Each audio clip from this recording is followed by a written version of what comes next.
Eu sou o professor Carlos Bonafé e essa é a terceira parte do curso de metabolismo que trata sobre o ciclo de Krebs. Vimos em aula anterior a glicólise, via metabólica presente em todas as células do organismo. Observamos a grande importância da manutenção de concentrações adequadas de glicose no sangue, pois o cérebro é muito dependente desse carboidrato e oxigênio, pela sua alta demanda em energia. Assim, o oxigênio também é imprescindível para a completa utilização da glicose. O piruvato, produto da glicólise, é completamente degradado no interior da mitocôndria, no ciclo de Krebs e na cadeia respiratória. O ciclo de Krebs é assim chamado por causa de seu descobridor, Hans Krebs, e pode ser definido como um sofisticado conjunto de reações que possibilita a utilização completa de substratos vindo, por exemplo, dos lipídios, carboidratos e proteínas, para gerar energia, com o auxílio da cadeia respiratória. Mas muito mais do que isso, é uma verdadeira via central do metabolismo, integrando as principais vias metabólicas, e essa imagem resume bem esse papel. Como veremos, o ciclo de Krebs tem função catabólica e também anabólica, de degradação e de síntese, sendo assim considerado uma via anfibólica. Vamos aqui estudar sua função na respiração. Normalmente, a reação de combustão que testemunhamos nos automóveis ou em um incêndio leva a uma rápida liberação de energia, com saída predominantemente de gás carbônico e água. Na evolução da vida, a respiração celular protagoniza tal fenômeno.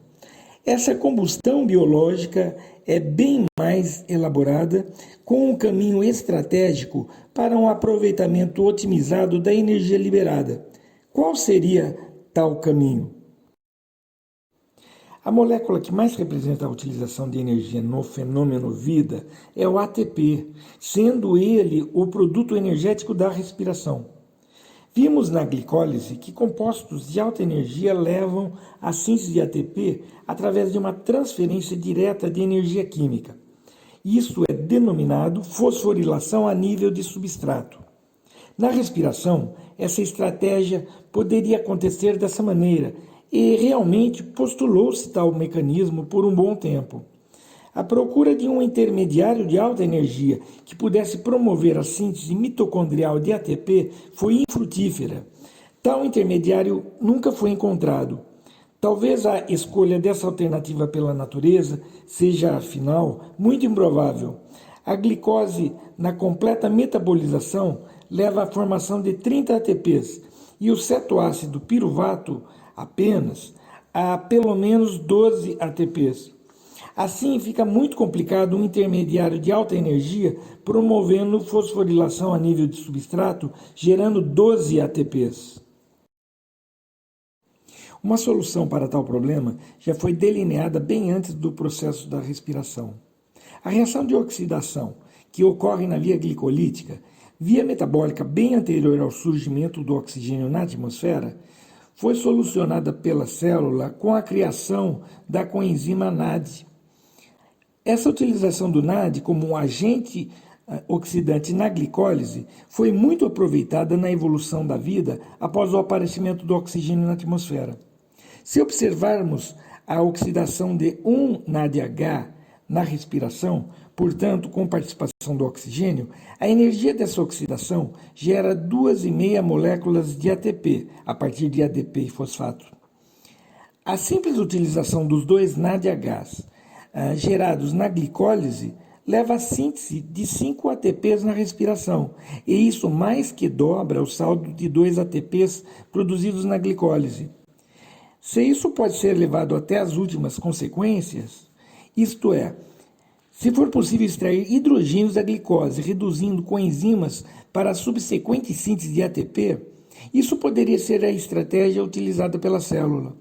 O aproveitamento da glicose na respiração seguiu nessa direção.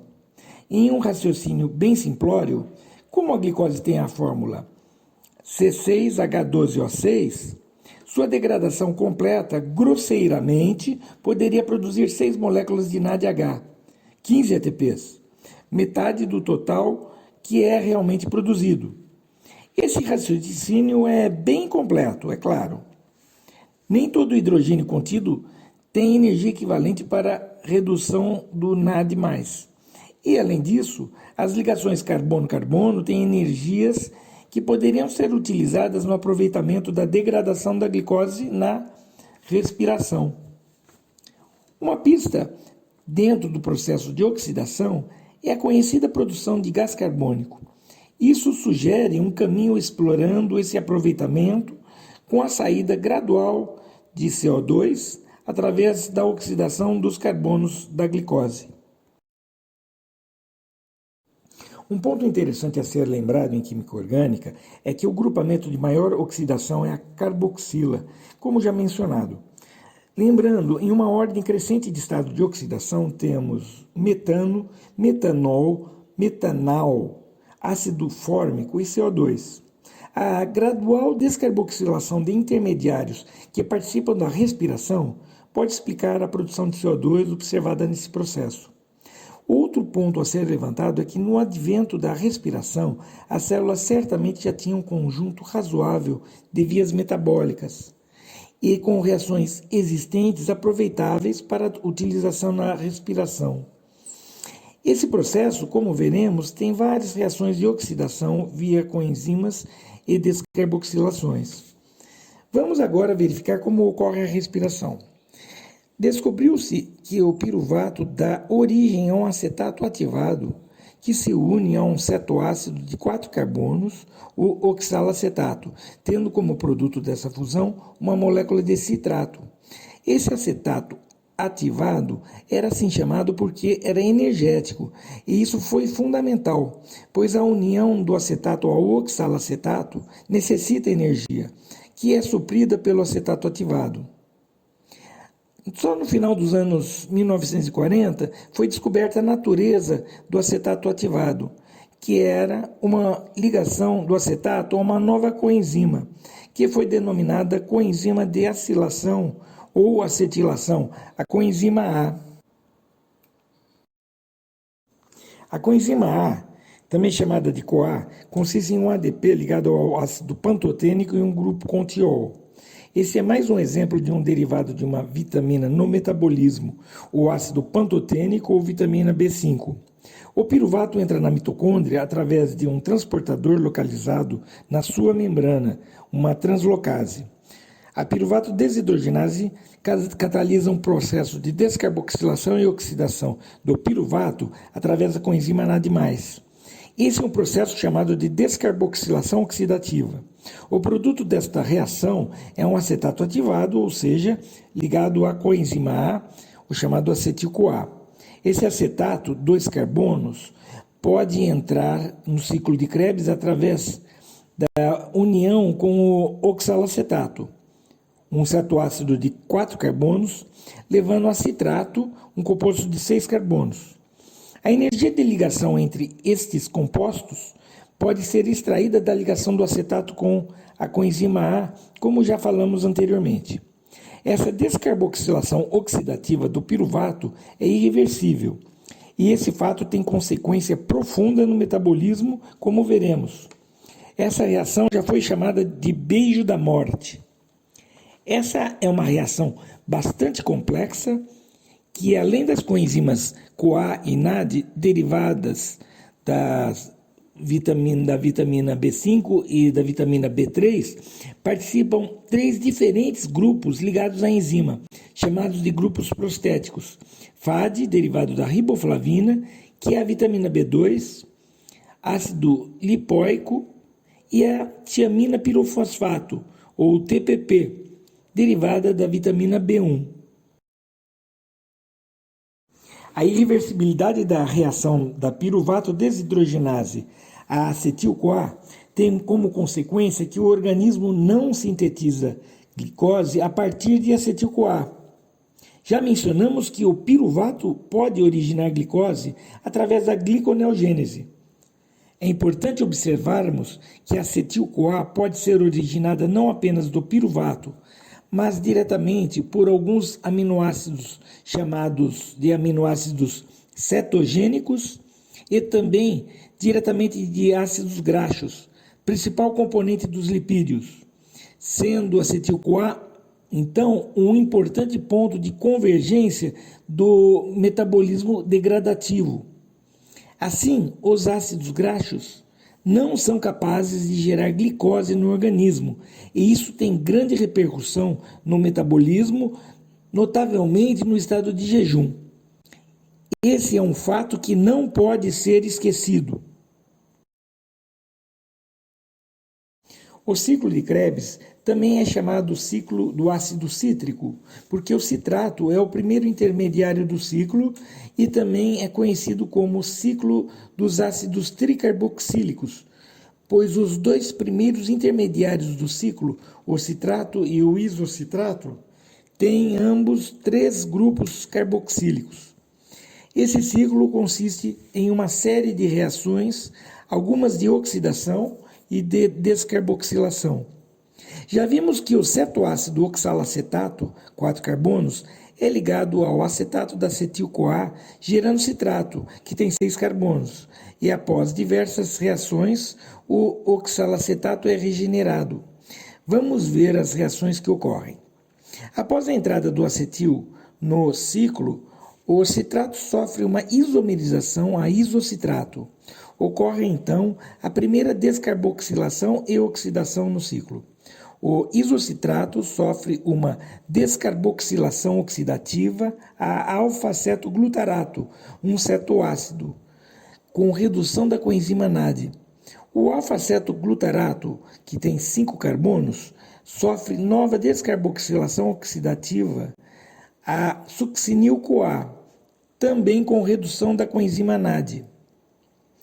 Essa reação é muito parecida com a oxidação da piruvato pela piruvato desidrogenase, com participação também das coenzimas CoA e NAD e dos grupos prostéticos FAD, ácido lipoico e tiamina pirofosfato. O produto succinil-CoA sofre cisão a succinato e CoA. Essa é a única reação do ciclo que ocorre fosforilação a nível de substrato, formando GTP a partir de GDP e fosfato inorgânico. O GTP é energeticamente equivalente ao ATP. A ligação da coenzima A no grupo succinil é muito energética, como no caso da acetil-CoA, sendo equivalente a uma ligação de fosfato no ATP. E isso possibilita a síntese de GTP. No caso da acetil-CoA, a energia de ligação da coenzima A é aproveitada para ligar o grupo acetil a oxalacetato na entrada do acetil no ciclo, e não para gerar ATP ou GTP. O succinato sofre uma oxidação diretamente em hidrogênios ligados a carbonos, tendo como produto o fumarato. Esses hidrogênios não têm potencial de oxirredução elevado o suficiente para reduzir a coenzima NAD oxidada, o que equivale a dizer que a oxidação do succinato não é tão energética. Assim, a coenzima que é reduzida no processo é o FAD. O FAD, ou FADH2, não se apresenta em solução, como o NAD, mas ligado à enzima que está atuando, a succinato desidrogenase. Assim, podemos considerar o FAD como um grupo prostético da enzima. Outro dado interessante é que a succinato desidrogenase é uma proteína ligada à membrana mitocondrial, a única do ciclo de Krebs que não está em solução livre na matriz da mitocôndria. O fumarato é hidratado a malato, que sofre então oxidação produzindo o cetoácido oxalacetato, com redução da coenzima NAD. O oxalacetato pode então receber outro grupo acetil, vindo de uma nova acetil-CoA, reiniciando o ciclo.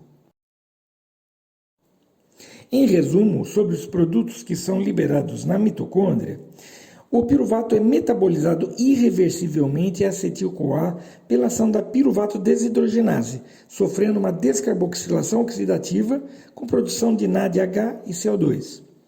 Em relação ao ciclo de Krebs, o isocitrato sofre uma descarboxilação oxidativa com produção de NADH e CO2, e o alfa-cetoglutarato também sofre descarboxilação oxidativa com produção de NADH e CO2. A succinil-CoA sofre cisão, sendo que a liberação da coenzima A gera um GTP na única fosforilação a nível de substrato no ciclo. O succinato sofre uma oxidação com produção de FADH2. Finalmente, o malato também sofre uma oxidação com produção de NADH. Temos, então, por entrada de uma acetil-CoA no ciclo de Krebs, um total de 3 NADHs, um FADH2 e um GTP, que é equivalente a um ATP. Aqui temos uma visão mais clássica do ciclo de Krebs. Notar que a entrada de acetil-CoA não muda a quantidade de intermediários do ciclo, pois o oxalacetato é regenerado. De qualquer forma, nessa visão geral, ocorre o fornecimento de coenzimas reduzidas para, na cadeia respiratória, ocorrer produção de vários ATPs, 10 por acetil-CoA, que entra no ciclo se considerarmos o GTP produzido. Mas isso é apenas uma das funções dessa via metabólica central. Várias reações podem ocorrer entre intermediários do ciclo de Krebs e diferentes substratos, como vários aminoácidos, o piruvato, entre outros substratos.